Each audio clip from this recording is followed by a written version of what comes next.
The Silent Awakening. For decades, humanity had reached for the stars with hope rather than fear.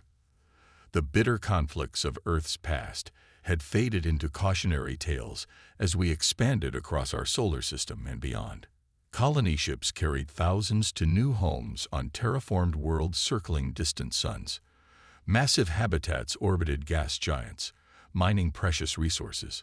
Research stations probed the mysteries of alien biospheres.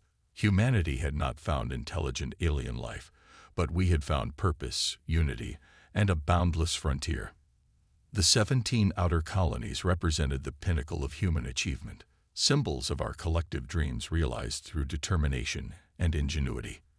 They housed nearly 30 million souls, from the bustling metropolis of New Shanghai on Proxima Centauri to the agricultural domes of Harvest in the Ta City system. These were not just outposts, but thriving communities where generations had been born, never having set foot on Earth. Commander Freya Nakamura stood on the observation deck of Earth's Orbital Defense Command, watching the holographic display of colony communications traffic. At 42, she had spent half her life in the United Earth Defense Force, rising through the ranks with quiet competence rather than political maneuvering. Her features, a blend of her Japanese mother and Norwegian father, remained impassive as she monitored the routine data flows that connected humanity's disparate worlds.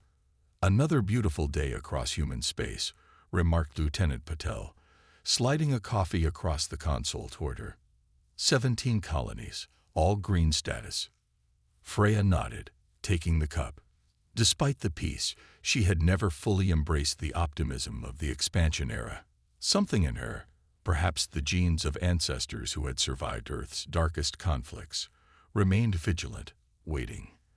The first signs came not as alarms but as silence. Proxima Colony's quantum relay went dark mid-transmission. Freya noticed immediately. But such outages weren't uncommon. Solar flares, equipment failures, and routine maintenance all caused temporary disruptions. But then Ta City fell silent. Then Wolf 359. Then Epsilon Eridani.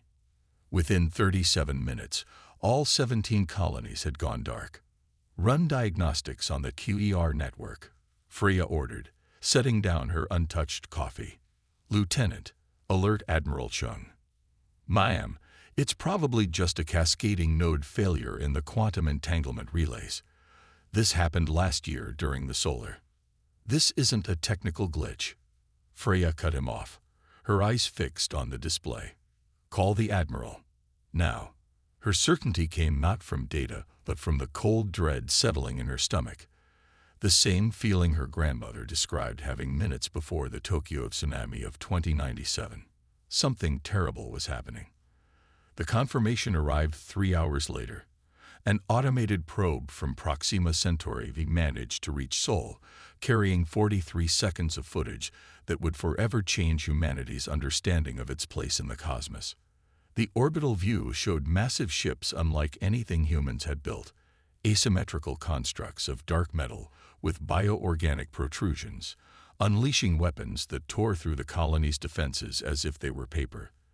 The final frame showed the colony's main habitat dome collapsing, exposing 30,000 humans to the thin, toxic atmosphere. Earth's response was pandemonium. The United Earth Council convened an emergency session broadcast to billions. Politicians shouted over each other. Military leaders demanded immediate action with ships that didn't exist against an enemy they didn't understand. Scientists frantically analyzed the footage for any clue about the attackers. Admiral Li Chung stood silently at the back of the chamber, watching. His weathered face betrayed no emotion, but his mind had already moved beyond shock to calculation. He slipped out of the chamber unnoticed, found a secure terminal, and entered a 16-digit code he had memorized 20 years ago and prayed he would never need to use. The message was simple: Prometheus Protocol activated. Authorization. Chung Omega Black. 40 kilometers beneath the Antarctic ice sheet, in a facility whose existence was known to fewer than 30 people worldwide, automated systems began to power up. Stasis pods hummed to life, their occupants beginning the process of reanimation after decades of suspended animation. Freya was summoned to the Admiral's private office 7 hours after the footage arrived. She found Chung staring out the window at Earth below, pristine and beautiful from orbit. "Do you know why I requested you specifically for orbital command, Commander Nakamura?" he asked without turning. "My service record, sir." "No." He turned finally. "It's because you never believed the fairy tale. Sir, the fairy tale that we were alone. That we had all the time in the world to expand. That peace was the natural state of the universe." He gestured to a chair. "Sit down, Commander. What I'm about to tell you is classified beyond your current clearance level, but circumstances have changed." For the next hour, Admiral Chung revealed the truth, that Earth's governments had never fully demilitarized as publicly claimed.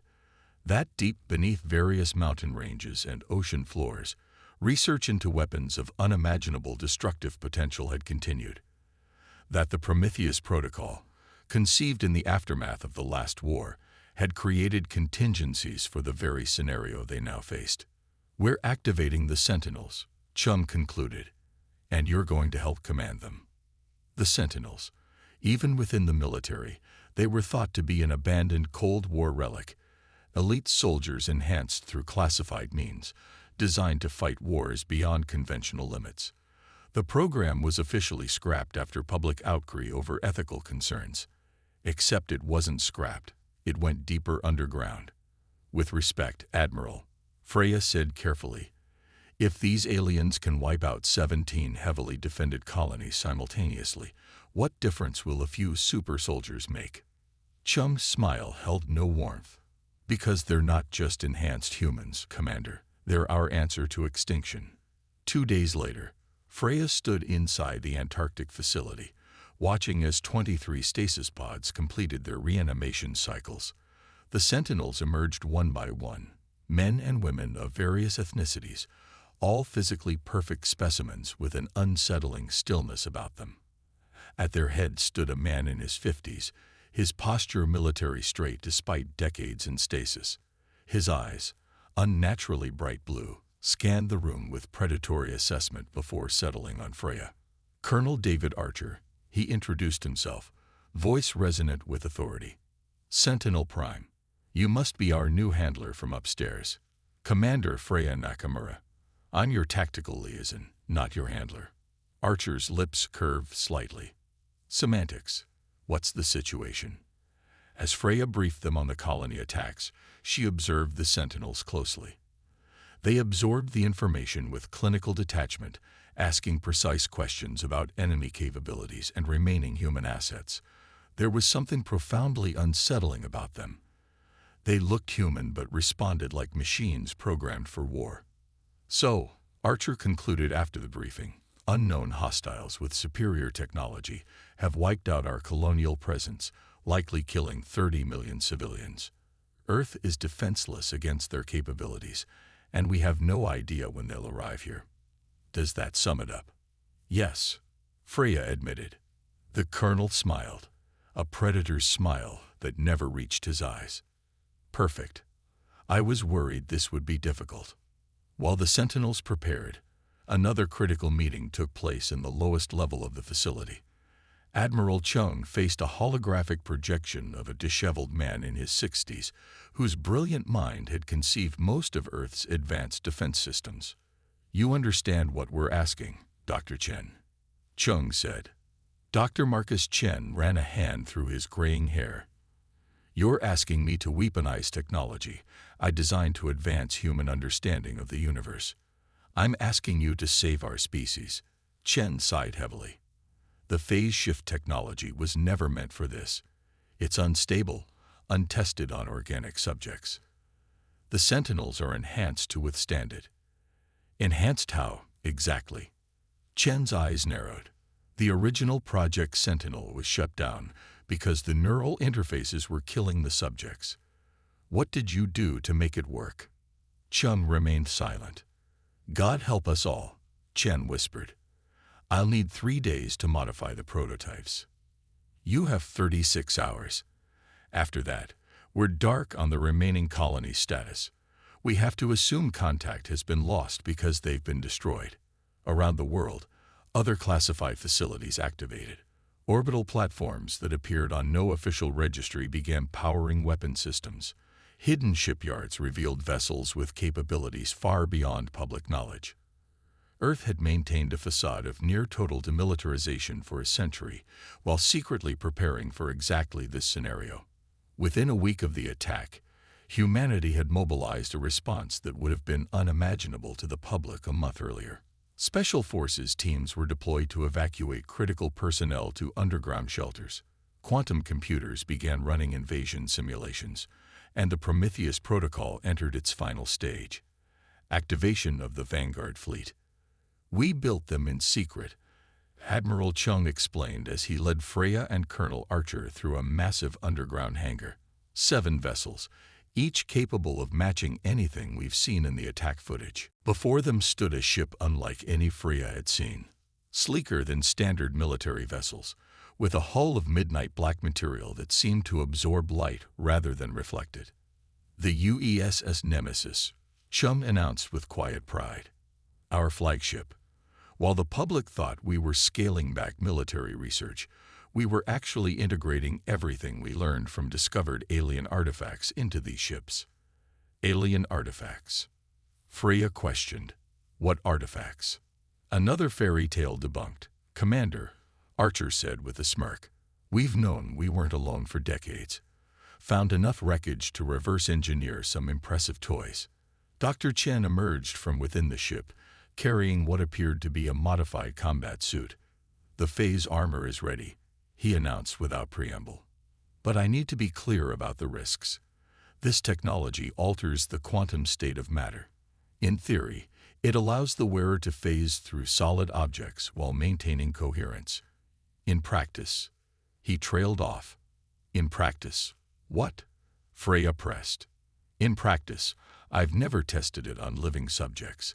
It could allow our soldiers to walk through enemy hull plating, plant charges inside their ships, and phase back, or it could scatter their atomic structure across multiple dimensions. Colonel Archer stepped forward, taking the suit from Chen's hands. I volunteer. This is reckless, Freya protested. This is war, Archer countered. And war requires calculated risks. As preparations continued, Freya found herself increasingly uneasy about the Sentinels. During combat simulations, they displayed capabilities far beyond enhanced reflexes and strength. They moved with impossible speed, coordinated as if sharing a hive mind, and showed zero hesitation when making tactical decisions that would sacrifice themselves. What exactly was done to them? She finally asked Chung directly. This goes beyond physical enhancement. The Admiral's expression darkened. Project Sentinel's original goal was creating soldiers who could interface directly with our most advanced weapon systems. The neural implants were killing them, until we incorporated recovered alien technology into the design. You put alien tech inside human brains. Freya was aghast. We did what was necessary to ensure human survival. The universe is not the benign place we pretended it was, Commander. The Sentinels are our insurance policy. As Earth's hidden defenses mobilized, the first reconnaissance drones returned from the destroyed colonies with more footage of the attackers. The alien ships were gathering, stripping resources from the conquered worlds. Intelligence analysts estimated 2 weeks before they would reach Earth. Dr. Chen worked tirelessly, integrating his phase shift technology into weapons platforms and the Sentinels' combat suits. The first tests were promising. Inanimate objects could indeed be phased through solid matter, then rematerialized intact. But the power requirements were enormous, and the risks to living organisms remained unknown. 14 days after the initial attack, Earth's hidden fleet was ready. 7 advanced warships, crews composed partially of Sentinels, armed with technology decades beyond public knowledge. It wasn't much against an enemy that had destroyed 17 colonies without apparent effort, but it was humanity's best hope. The night before deployment, Freya found Colonel Archer alone on the Nemesis observation deck, staring at the tactical display of Earth and its defenses. "Do you think we can win this?" she asked, voicing the doubt she couldn't share with others. Archer didn't look up. "Winning isn't the objective." "Then what is?" "Survival, and ensuring they regret ever finding us." He turned to her finally, his enhanced eyes glowing faintly in the dim light. "Humanity has one advantage they couldn't have anticipated." "What's that?" "We've been preparing to meet monsters our entire history. We've imagined every possible form of alien threat in our fiction, our games, our nightmares. And then we built weapons to fight those nightmares." His smile was cold. "We're about to show them why that was their mistake."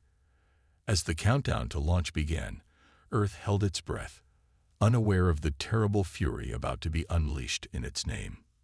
Forged in fire, the 7 ships of Operation Wildfire exited faster than light travel at the edge of the Proxima Centauri system, engines cold, running on minimal power.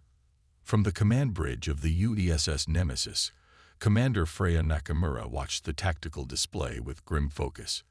The enemy presence was massive. 15 capital ships surrounded the ruins of humanity's once thriving colony, harvesting resources with mechanical precision. Quantum signatures confirm these are the same ships from the attack footage, reported Lieutenant Commander Hoshi, the Nemesis sensor officer. But there's something else. Biological components integrated into their hull structure. Quantum signatures confirm these are the same ships from the attack footage, reported Lieutenant Commander Hoshi, the Nemesis sensor officer. But there's something else. Biological components integrated into their hull structure. These aren't just ships. They're partially organic. Colonel Archer stood beside Freya, his enhanced eyes narrowed at the display. "That explains the unusual configurations. Not built, grown." Dr. Chen's voice came through the command channel from his laboratory deck. "I'm detecting quantum field distortions around their vessels, similar to my phase shift technology, but far more stable. They're manipulating dimensional boundaries somehow. Can you counter it?" Admiral Chung asked from Earth Command, his holographic form flickering slightly with the long-distance transmission. "Perhaps. Their approach is different, but the underlying principles appear compatible with my research." Freya turned to Archer. "The phase armor. It might give us an edge they're not expecting," he agreed. "But we need to get closer." The battle plan was audacious, bordering on suicidal. The Vanguard fleet would split into 3 elements. 2 would engage the alien ships directly, drawing their attention and testing their capabilities, while the Nemesis would use experimental stealth technology to approach the command vessel for a boarding action. "All ships, Condition 1, Freya ordered. Execute Wildfire Protocol." The human fleet accelerated toward the enemy, broadcasting no signals, their advanced hulls absorbing most scan attempts. They made it halfway before being detected. The response was immediate and overwhelming. The alien vessels pivoted with impossible grace for their size, organic appendages extending from their hulls as weapons ports opened. Energy beams of sickly green light lanced out, narrowly missing the lead human ships. "Evasive pattern Delta," Freya commanded. "Weapons free." The first exchange revealed the technological gap. Human weapons, railguns firing hypervelocity projectiles, plasma torpedoes, and even tactical nuclear warheads struggled to penetrate the aliens' defenses. Whatever shielding technology they employed seemed to warp space itself around their ships, deflecting or absorbing most attacks. But humanity wasn't defenseless. The UESS Valkyrie, second in the formation, managed to score a direct hit with its spinal-mounted particle cannon. The beam pierced the alien shield, carving a molten wound through one of the smaller enemy vessels. The ship didn't explode as expected. Instead, it seemed to convulse, the organic components visibly retracting from the damaged area, as if in pain. "They're not invulnerable," Archer observed, "just advanced." As the battle expanded across the Proxima Centauri system, the Nemesis executed a high-risk maneuver, diving behind the system's gas giant to mask its approach to the largest alien vessel, a massive construct, twice the size of Earth's largest capital ship. Dr. Chen's voice was tense over the comm. "Commander, I'm getting unusual readings from that command ship. There's something conscious about the energy patterns. It's not just a vessel. It's a hub of some kind." "Conscious how?" Freya demanded. "Almost like a neural network, but vastly more complex. I think the ship itself might be sentient." Archer checked his phase armor, the sleek black suit humming with power. "Then we'll have to introduce ourselves properly." The boarding team consisted of 12 sentinels led by Archer, each equipped with phase armor and weapons designed to function during dimensional shifting. Freya had insisted on joining them despite Archer's objections. "This isn't a diplomatic mission, Commander," he had argued. "Which is precisely why I need to be there," she had countered. "If these beings are sentient, understanding their motives might be as important as defeating them." Now, as they prepared to launch from the Nemesis drop bay toward the alien flagship, Freya felt cold sweat beneath her armor. The phase shift technology had never been tested in combat conditions, and they were about to trust their molecular cohesion to an experimental system while trying to infiltrate an alien vessel of unknown configuration. Dr. Chen's voice came through their helmet comms. "Remember, the phase state can only be maintained for 20 seconds maximum before molecular degradation begins. Once you're inside their hull, deactivate immediately, and God help you if you materialize inside a solid object." "Reassuring as always, Doctor," Archer replied dryly. Boarding team, final checks. The drop pods launched silently, small enough to evade detection against the backdrop of the larger battle. As they approached the alien flagship, Freya got her first close look at their enemy's true nature. The ship wasn't merely organic in parts, it was a true hybrid of technology and biology, with sections that pulsed like muscle tissue and others that gleamed with metallic perfection.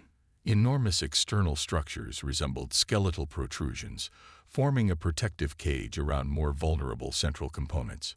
30 seconds to contact," reported the pilot. "Phase armor charging."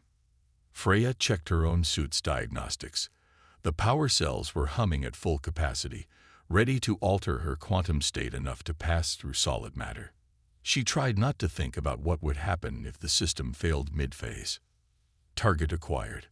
"Phase on my mark," Archer commanded. 3, 2, 1, mark. Freya felt a momentary sensation like every atom in her body was being gently pulled apart, followed by a wave of nausea. Her vision blurred, the solid hull of the alien vessel suddenly appearing transparent, layered like tissue paper. Then they were through, materializing inside what appeared to be a vast chamber with translucent walls that pulsed with bioluminescent light. The air was breathable, but had a strange metallic taste. "Phase complete. All units report," Archer ordered. 10 acknowledgments came back. 2 sentinels had failed to materialize properly. "Keep moving," Archer commanded, showing no emotion for the lost soldiers. "Find the control center." They advanced through corridors that seemed to shift and restructure themselves, organic technology responding to their presence. It quickly became apparent that the entire ship was aware of them, not through conventional sensors, but as a living entity might sense an infection.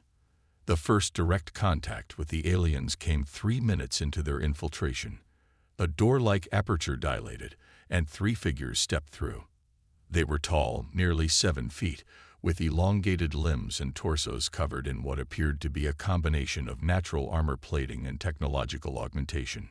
Their heads were asymmetrical, with clusters of sensory organs where eyes might be on a human, and no discernible mouth. "Hold fire," Freya ordered instantly, raising a hand. "Let's see what they do." The aliens made no aggressive move. Instead, one stepped forward and extended a limb. From its fingertips, a fine mist was released that coalesced into floating symbols, a rudimentary attempt at communication. "They're trying to talk," Freya realized. "Or distract us while reinforcements arrive," Archer countered, weapon still raised. The lead alien's head tilted, its sensor clusters focusing on Freya. More symbols appeared, forming patterns that began to repeat. "Dr. Chen," Freya called over the comm. "Are you seeing this?" "Yes," came the scientist's voice. "The patterns have mathematical properties. Prime numbers, geometric ratios, basic communication protocols. They're trying to establish a language baseline." "We don't have time for first contact procedures," Archer cut in. "Our mission is to disable their command systems and gather intelligence on their capabilities." "This is intelligence," Freya argued. "They're not immediately hostile. That tells us something crucial." Before the debate could continue, alarms sounded throughout the ship. The organic walls pulsed red, and the alien's posture changed instantly, becoming defensive. "We've been compromised," Archer announced. "All units, execute Omega Protocol." The Sentinels moved with inhuman speed, weapons firing. The aliens fell before they could respond, their bodies dissolving into a gelatinous mass upon death. "What did you do?" Freya demanded. "Made a tactical decision," Archer replied coldly. "Now move. We need to reach the central chamber before their security response organizes." They fought their way deeper into the living ship, encountering increasingly coordinated resistance. The aliens, which Dr. Chen had temporarily designated Vraxians, based on fragments of intercepted communication, defended their vessel with sophisticated energy weapons and what appeared to be biotechnological drones that swarmed like insects. The Sentinels countered with brutal efficiency, their enhanced bodies and advanced weapons carving a path forward. Freya found herself both awed and disturbed by their capabilities. They functioned less like individual soldiers and more like a single organism, anticipating each other's moves with perfect coordination. 15 minutes into the assault, they reached what appeared to be the ship's central chamber, a vast spherical space dominated by a pulsating crystal structure suspended in a column of energy. Around it, dozens of Vraxians worked at organic-looking control interfaces. "That's their command node," Dr. Chen's voice came through, filled with excitement. "The crystal structure. It's some kind of quantum computing array, but orders of magnitude beyond our technology." "Can we disable it?" Archer asked. "Better. We can access it." Chen's tone was urgent. "The phase armor, it operates on similar principles to their technology. You might be able to interface directly." Archer nodded to one of the Sentinels. "Specialist Wade, you're our tech expert. Prepare to interface." The battle to secure the chamber was swift and vicious. The Vraxians fought to protect their command node with desperate intensity, revealing capabilities they had previously concealed. Some appeared able to temporarily phase shift themselves, becoming intangible to conventional weapons. They're using the same technology, Freya realized, watching as her shots passed harmlessly through one of the defenders. "Then we adapt," Archer replied, adjusting his weapon settings. The next burst emitted a different energy signature that caught the phase-shifted alien mid-transition, causing its form to destabilize catastrophically. With the chamber secured, Specialist Wade approached the crystal structure, her phase armor reconfigured to interface with the alien technology. As her gloved hand made contact with the pulsating surface, her body went rigid. "I'm inside their network," she reported, voice strained. "It's vast. Ancient. These aren't just ships. They're vessels for something older." "What are they?" Freya pressed. "Why attack us?" "They call themselves the Vraxian Dominion. They're Perters." Wade's voice became distant, as if she were simultaneously present and elsewhere. "They travel from system to system, eliminating what they consider evolutionary dead ends, species that won't contribute to the greater cosmic consciousness. And they judged us unworthy," Archer concluded. "No," Wade corrected. "They judged us too dangerous. They've been watching us for centuries. They saw our wars, our rapid technological advancement. They believe if left unchecked, humanity would eventually threaten the balance of sentient life across the galaxy." Freya felt cold rage building within her. They murdered 30 million people because they were afraid of what we might become. Preemptive extermination, Archer said grimly. Not the first species to make that mistake with humans. Wade suddenly convulsed, blood trickling from her nose. They know we're here. They're trying to lock me out. Get what you need and disconnect, Archer ordered. Almost. There. Wade's fingers danced across the crystal surface. I've accessed their navigational data, targeting systems, communication protocols. She gasped, her eyes widening, and the location of their homeworld. Back on the Nemesis, Dr. Chen worked frantically to process the data stream coming from Wade's interface. This is incredible, he breathed. Their technology. It's based on principles I've only theorized about. Quantum entanglement on a massive scale, controlled manipulation of dimensional boundaries. Can we use it against them? Admiral Chung demanded. Chen nodded slowly. If I can reverse engineer their phase field technology, we might be able to create a disruption wave that would destabilize their ship's molecular cohesion. But I'd need direct access to their command node. You'll have it, Freya promised, then switched channels. Colonel, we need to extract with the crystal intact. Archer's response was immediate. Understood. Preparing for phase extraction. On the tactical displays, the battle around Proxima Centauri had turned grim. 4 of Earth's 7 ships had been destroyed or disabled, while the alien fleet had lost only 3 vessels. The human tactics were improving as they adapted to the enemy's capabilities, but the technological gap was proving difficult to overcome. Then something unexpected happened. The alien command ship suddenly stopped firing, its external weapons retracting. Across the battlefield, the other Vraxian vessels hesitated, their coordinated attack faltering. What's happening? Freya demanded. Wade's interface disrupted their command structure, Archer reported. But it won't last. We need to move now. The extraction was chaos. Carrying the severed crystal node, the Sentinels fought their way back through corridors, now swarming with Vraxian defenders. The ship itself seemed to be fighting them, passages sealing shut, atmospheric conditions changing to hinder their progress. They were 200 meters from their extraction point when disaster struck. A massive surge of energy coursed through the ship, and Wade, still partially connected to the crystal, screamed as her phase armor overloaded. The feedback cascaded through the team's systems, temporarily disabling their enhanced capabilities. Surrounded and vulnerable, they prepared for a final stand when salvation arrived from an unexpected quarter.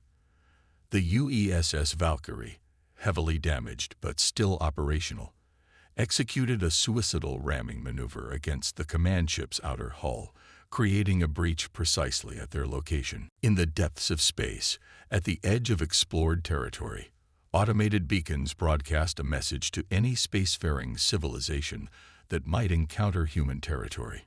It was simple and direct, written in the mathematical language Dr. Chen had developed from the Vraxian communications.